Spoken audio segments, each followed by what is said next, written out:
በጥፊ እግሩን እጁንና ጉንጩን ብየው ከዛ አሁንም ልወጣ ነው ስለኝ ለባለቤቴ ደወልኩለት።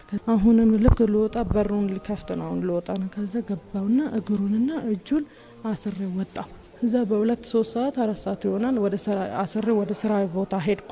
እዛ ወደ ስራ ቦታ ስሄድ ማታ ገባውና 4 ሰዓት ነው የገባውት። እዛ ስጋባ ቁጭ ብሏል። ይሄ ያሰርኩበት ቦታ ማለት ቁጭ አለ። እንደዚህ ይሻላል አንተ ባታስቸግር ይሄ ሁሉም አይመጣም ነበር። ይሄ ሁሉ ላይም ደረጃ እንደርስም እሺ ብትለን እሺ አሁን ምን ይሻላል አልኩ። አሁንም ጧት ወይ ጠፋብኛል ብዬ ቅዳሜ ነጋ። ቅዳሜ አሁንም አሰሬው ወጣው። በጣም ደነገጥኩና ምናምን ልጁ እኮ የለም ሞቷል እኮ አልኳትና ደውይ ድጋሚ አልኳት። ደወልንና ድጋሚ ምን ሆነሽ ነው ምናምን አመጭም እንዴ ምናምን ለኔ ካላለው ለምን ድብና አይልም ምን ያለችው እሷ ለኔ ካላለው ድብን ይበል። ብቁና መብታቸውን አክብሮ የማሳደግ ህጋዊና ማህበራዊ ግዴታ አለባቸው።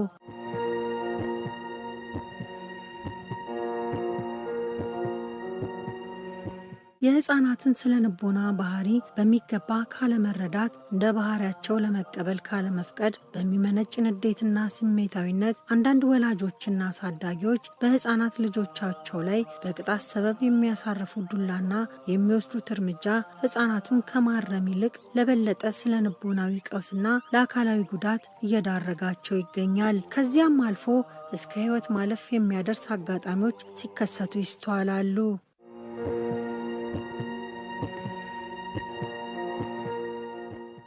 ሚኪያስ ዘርፉ የተባለው ህፃን የ8 ዓመት ዕድሜ ያለው ሲሆን የሁለተኛ ክፍል ተማሪ ነው። በጉለሌ ክፍለ ከተማ ወረዳ 1 ልዩ ቦታው እንጦጦ ማርያም ፔንታጎን ሰፈር ተብሎ በሚጠራው አካባቢ ነዋሪ ናቸው። ግንቦት 1 ቀን 2016 ዓ.ም የህፃኑ ወላጅ እናት ስራ ውላ አመሻሹ ላይ ወደ ቤቷ ስትገባ ሚኪያስ ዘርፉ የተባለው ልጇን ቤት ውስጥ ስላጣችው የት እንደሄደ ብትጠይቅም ቀኑን ሙሉ እንዳልመጣ ይነገራታል።